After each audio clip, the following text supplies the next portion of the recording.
But yes, welcome to Tatsunari, Toad Rider. Yes, we get a soul-type frog coming out of Kamigawa. I love Magic because sometimes, I always expect legendary frogs to come out of the Innistrad sets, but to get a legendary frog out of Kamigawa, especially a soul-type frog, hey, I'll take it, I love it. So let's go ahead and cover Tatsunari Toad Rider. We've got 2 mana and a black. Whenever you cast an enchantment spell, if you don't control a creature named Kimi, create a legendary 3/3 black and green frog creature token with whenever you cast an enchantment spell, each opponent loses 1 life and you gain 1 life. Then for a 2 mana activation, Tatsunari and target frog you control can't be blocked this turn except by creatures with flying or reach. So basically, it's Tatsunari and a frog get to hop over your opponent's creatures, which is a lot of fun to imagine.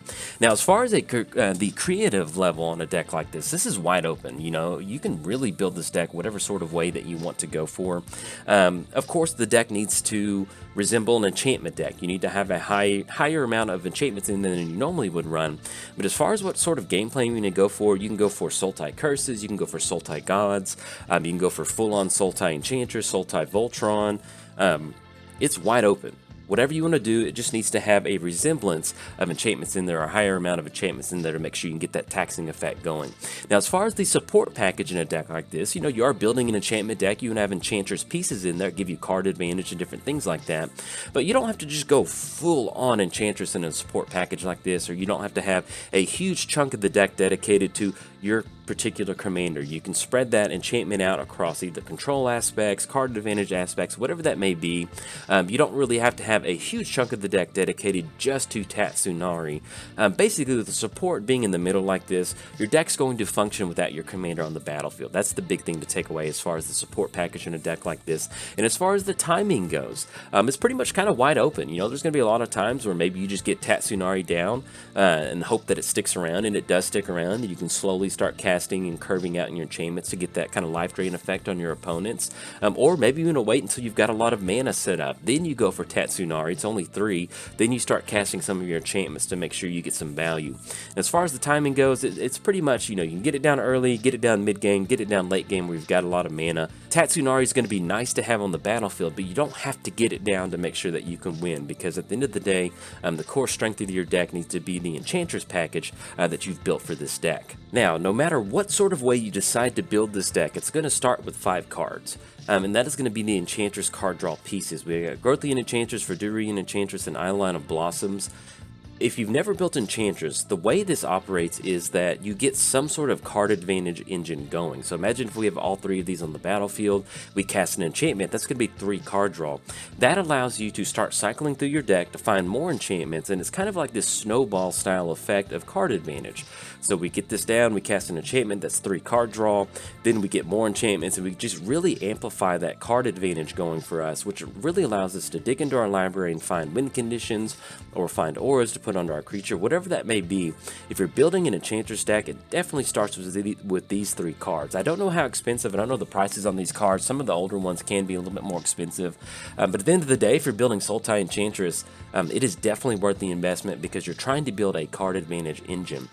Outside of these 3, we do have Set Champion, Shoal Kraken, and Enchantress Presence. You can run Shoal Kraken in there if you want to. It's a loot effect, but it does cost 5 mana. And so if you skip it, I'll probably skip it. But as far as running the 5 card advantage card package in a deck like this, definitely running the Enchantress pieces we just saw, Set Champion, Enchantress Presence. You just want to get 2 or 3 of these on the battlefield, even just 1 of these. As you start casting your enchantments, you get that card advantage going. It really helps put you in a spot to where you can ramp, you can find win conditions, you can find good creatures. You're just trying to dig as deep into your library as possible to find a lot of the good stuff out there. Outside of the card advantage, you still want to incorporate something that deals with enchantment. So we got Nessian Wanderer. Whenever enchantment enters the battlefield, look at the top 3 cards of your library, put a land into your hand and the rest on the bottom.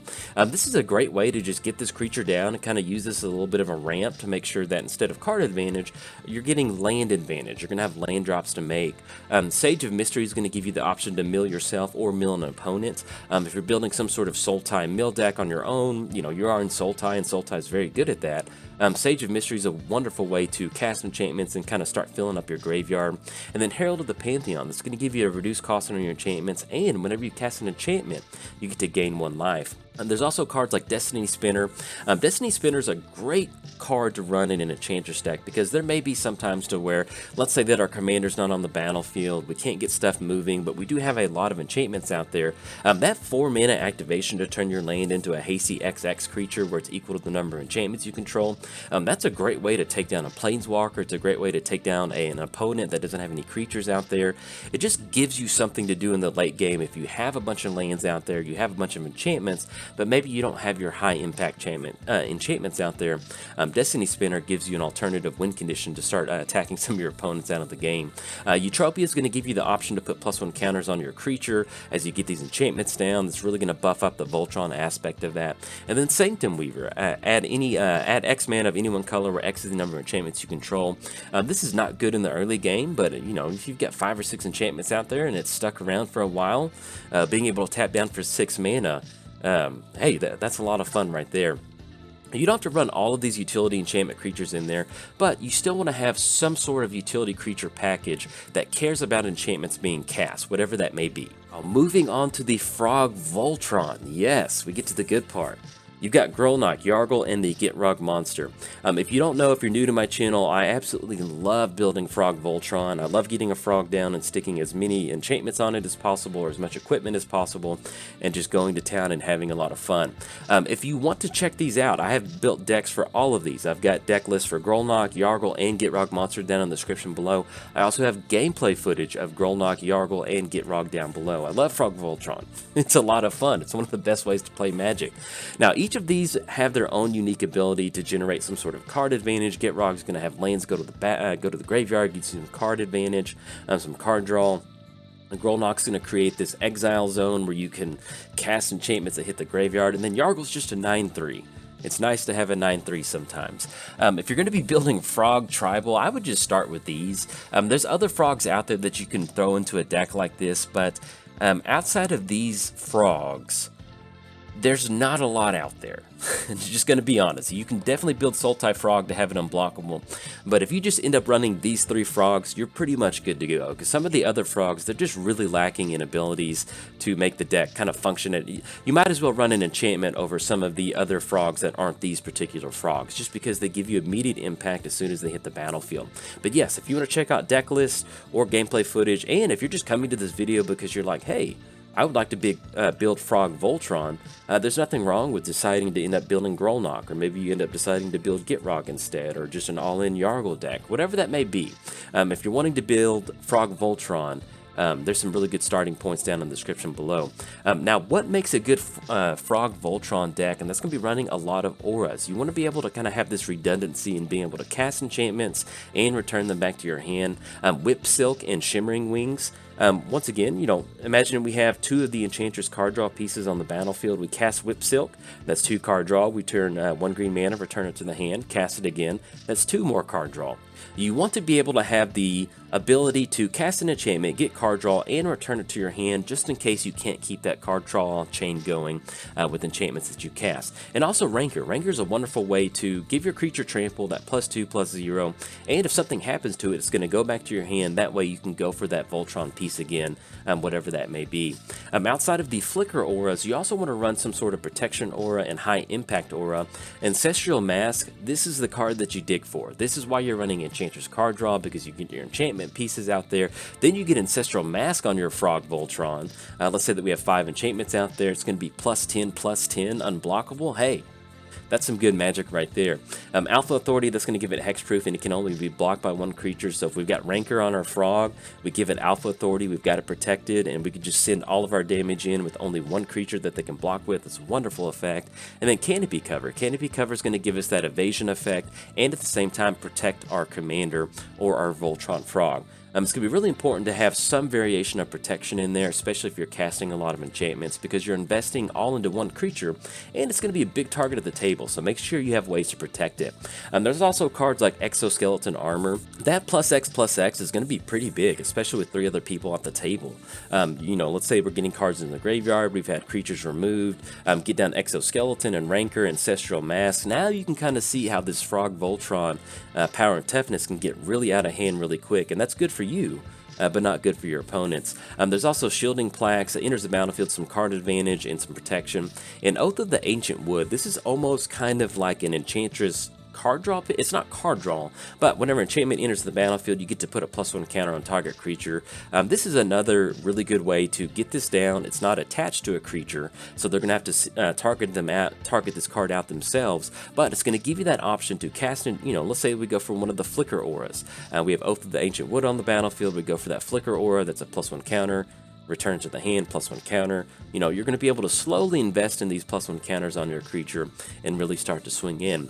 One of the other things that mono black does bring to auras is the ability to return a creature back to the battlefield. Now, this will not return the token back to the battlefield, but if we've drawn into Gitrog and we're kind of going on a Gitrog game plan, these are all ways to get the Enchantress enabled and at the same time protect your commander by returning it back to the battlefield without having to pay its mana cost. It's really nice to run. You don't have to run a ton of these in here, but 1 or 2 in here is going to be pretty good to make sure that you can keep your frog protected. And last but not least, we've got the Totem Armor. These are wonderful auras that protect your commander and give them some sort of incremental value. With Totem Armor, if the creature would be destroyed, you're going to remove that aura instead of it being destroyed. One of the best Umbras that you can run in a deck, whatever sort of deck you're building, is Bear Umbra.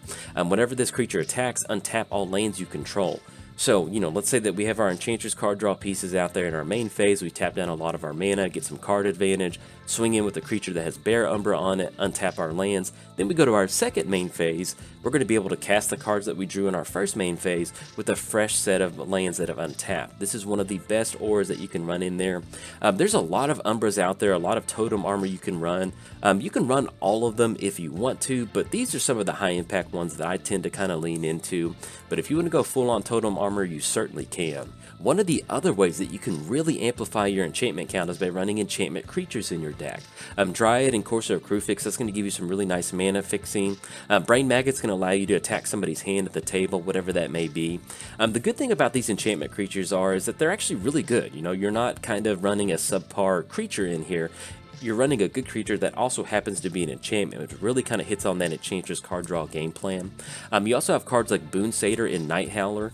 Boon Satyr and Night Howler are going to be some kind of redundancy as far as auras, and at the same time you get an extra creature on that. With Boon Satyr, you're going to be able to flash that in. Let's say it's unblockable. You're going to be able to flash that in, get that +4/+2. Night Howler is going to give your creature +X/+X, where X the number of creature cards in all your graveyards.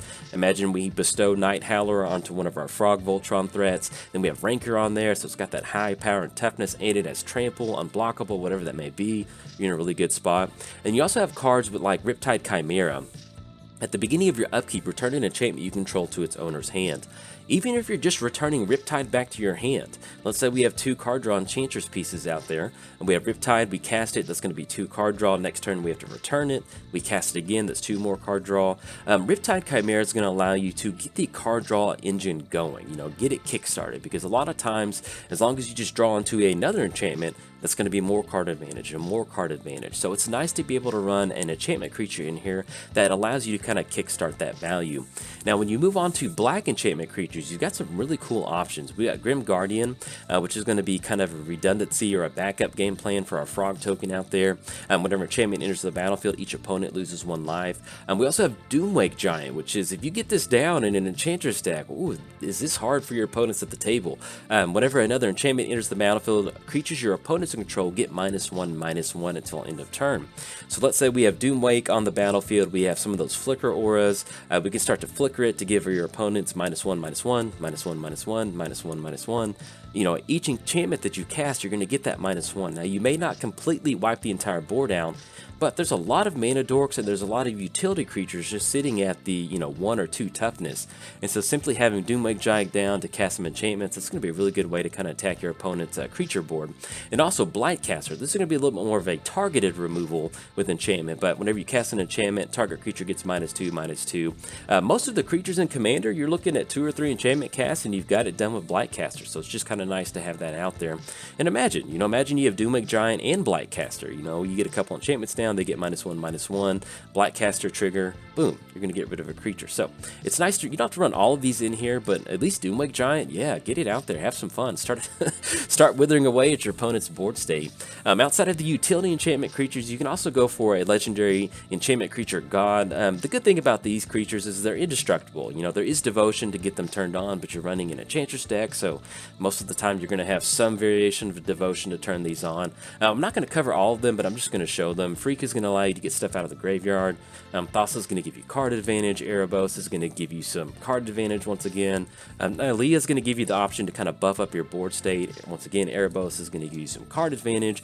And then you also have some utility gods, Krufix and Thanax. We're not building a mill deck, but having access to it if you have a bunch of creatures out there, hey, why not? And then Thassa is going to give you the option to bounce stuff. So that does kind of matter because with Eidolon of Blossoms, it enters the battlefield, you go for a card draw. When an enchantment enters the battlefield, that's going to give you some card advantage. Whatever that may be, you don't have to run all 9 Sultai gods in here, but if you want to build a Sultai enchantment god deck, here you go. This is where it starts. Now that we've covered a lot of the enchantment creatures and ways to get Enchantress going, let's talk about some of the utility enchantments that you can run in a Tatsunari deck. One of the good things about building Enchantress is that you can cut some of the 3 visits, cultivate, Skyshroud Claims, those land ramp spells. You can definitely sub them with some of these enchantments that enchant your mana base. All of these are basically going to do is give you an extra mana whenever you tap that land down. Now you don't have to completely cut those ramp spells, but if you're trying to build an enchantment deck, a Sultai enchantment deck that has as many enchantments as possible, it is perfectly fine to run these in here. It does leave you open to land destruction, but having these in here, it's going to give you that ramp at the same time being able to slot in an enchantment over an instant or a sorcery. Same thing with Overgrowth, Glittering Frost, Dawn's Reflection. End of the day, we're getting this onto a land. It's going to give us extra mana whenever we tap that land. It's a way for you to reduce the number of instant or sorceries and at the same time make sure that you're still ramping. Outside of the ramp enchantments, you also have some pretty good card advantage in Sultai as far as enchantments go. We've got Argol's Bloodfast and Search for Azcanta. These are wonderful ways to either pay life to draw a card or look at the top card of your library that's going to fuel your graveyard shenanigans that you're going for. And then also Greater Good. Let's say that we are building a Frog Voltron threat. Your opponent goes from some spot removal. We have Ancestral Mask on there or some sort of, buff effect on there. We sacrifice our frog. That's a 6/6. That's going to be drawing 6 cards, then discarding 3. You do have to discard, but you're going to be drawing 6 cards. So running some sort of card advantage in a deck like this, and especially with Greater Good, that's a really great way to make sure that if your Voltron threat is dealt with, you sacrifice it for card advantage, and then you can rebuild a new one. Outside of the card advantage, you also have access to some really good removal enchantments. We have Seal of Removal, Seal of Primordium, Seal of Doom. Seal is going to bounce a creature back to the hand, Primordium is going to get rid of an artifact or enchantment, and then Seal of Doom is going to destroy a non-black creature. One of the nice things about these is they are high impact. You can get this down for card advantage early on with an Enchantress card draw piece, and then at the same time, it alters the way your opponents are going to play the game. Your opponent may not get their commander down right away if you just have an active Seal of Removal. Same thing for Seal of Primordium. Maybe they have this high impact enchantment they want to get down. They're not going to get it down because you have Seal of Primordium that you can crack in response to that. Same thing with Seal of Doom. So these are great things that allow you to get card draw from your Enchantress pieces, and at the same time you can threaten your opponent's gameplay by saying, hey, if you do get your commander down, I'm just going to crack Seal of Doom. So what are you going to do about that? So these are great things to run in a Sultai Enchantress deck. You also do have access to cards like Imprison in the Moon, Song of the Dryads, and Reality Acid. One of the good things about Imprison in the Moon and Song of the Dryads is, let's say that you're playing against a problematic commander and that commander's on the battlefield. You go for Song of the Dryads, that's going to turn that commander into a forest. That's it. It's not going to go back to the command zone. So now that player has to spend resources to get rid of Song of the Dryads. Same thing with Imprison in the Moon. It's really nice to have these auras that deal with a permanent threat. Also gives them the option of, can you get rid of this? You can get your thing back, but you have to spend time and resources to get rid of that. So these are great pieces of removal to run in a Sultai Enchantress deck. You also have Casmina's Transmutation, Transformation, and Frogify. Once again, same effect that I'm talking about. It allows you to put it on your opponent's creature. It loses all of its abilities, and it turns into just a base toughness of 1/1 or a 3/3. Now, if you're running Sultai enchantments and you need some sort of win condition, there's also a pretty good subset of auras that gain control of of something. So we've got Grafted Identity, Corrupted Conscience is going to give you Infect. So let's say you grab one of their 5/5 or a 6/6, you've got 2 swings with a Corrupted Conscience creature that's going to give them Infect, and then just straight up just control magic. This is my creature now. So you don't have to run a lot of these in there, you maybe run 1 or 2, but there's going to be a lot of times where if you're building your Sultai Enchanters, you're getting that card draw going, just ripping into a control magic, you're like, yes, I will take your commander. That sounds like a great idea. And last but not least, Sultai Curses. So if you want to build a Sultai Curse deck, hey, here you go. There's a lot of them out there. I'm just kind of highlighting some of the ones that are a little bit more high impact, or at least as far as what I saw. Curse of Bounty is going to allow you to, untap all non-land permanents they control. Trespasser's Curse is going to be a nice little draining effect, lose 1 life, gain 1 life. Curse of Predation is going to give that +1 counter whenever that player is attacked. Curse of Death's Hold is going to give them -1/-1. Curse of Veracity, you get the idea. You're creating these effects that really kind of lock down your opponent, or just kind of put a curse on them. You're really going to make it hard for them to do what they normally want to do in a game of Commander. Now that brings us to Curse of Misfortunes. This is going to be one of the focal points in a curse deck. At the beginning of your upkeep, you may search your library for a curse card that doesn't have the same name as curse attached to an enchanted player, put it onto the battlefield, then shuffle your library. So you get down Curse of Misfortunes and you go for Cruel Reality. That's something that you can just plop onto the battlefield right then and there. Let's say we have an Enchantress card drop piece that cares about an enchantment entering the battlefield. You can see the overlapping synergy going for that. But yes, it is totally feasible to build a Sultai Curse deck, especially built around something like Curse of Misfortunes, because that's going to allow you to grab Curse of Unbinding and Cruel Reality, which are going to be very high impact on your opponents. But that is going to be it for the deck tech. I'm super excited for Tatsunari. Having a commander that cares about enchantments, especially in Sultai, that gives you this weird frog Voltron backup game plan while caring about enchantments. Hey, this is what makes Magic fun. I'm really excited to build this deck.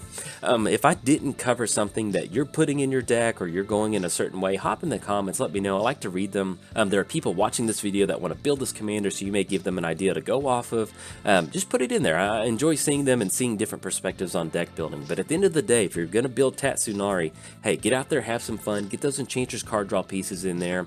No matter what you're doing with enchantments, it's going to start with those Enchantress card draw pieces, because that's going to allow you to get that card draw engine going. So that's how I'm going to wrap the deck tech up is, hey, get those Enchantress pieces in there, then have fun putting whatever sort of enchantment you want to have in there. But that is going to be it. In fact, if you enjoyed the video, hey, like and subscribe. Thanks. Bye.